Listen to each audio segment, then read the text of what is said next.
Yeah, Andrea, the attorneys representing these two former Kings dancers are also representing dancers that are suing the singer Lizzo. This 28-page lawsuit filed today in Sacramento Superior Court claims that those two women were harassed, but that the Kings did nothing.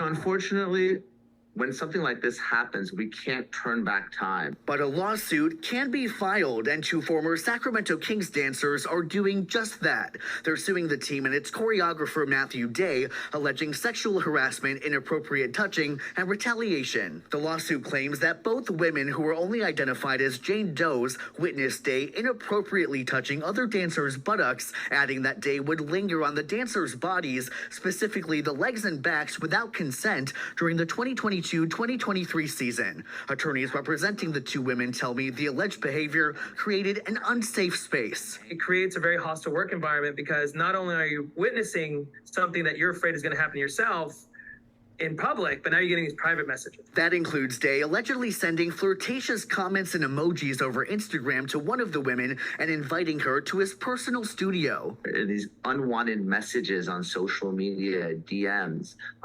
asking if they want to do private lessons, sending his phone number. The other woman claims that Day used her photos to try and solicit business for her with another company, sending her Instagram photos to a third-party promotion company without her consent. This is not something other than, I want to know how I could sexualize and monetize that more.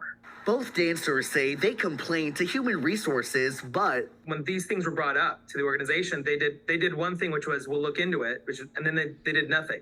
The women also claim the team retaliated against them by making last-minute changes to auditions for this season, making it so neither dancer made the team. Somehow they empowered Mr. Day more to choose who gets on the team, and guess who didn't get on it? The people who complained. In a statement to KCRA 3, a Sacramento Kings representative says, quote, "While we have not been served, we are aware of the recent filing. We take all allegations of harassment seriously. The organization does not comment on active litigation."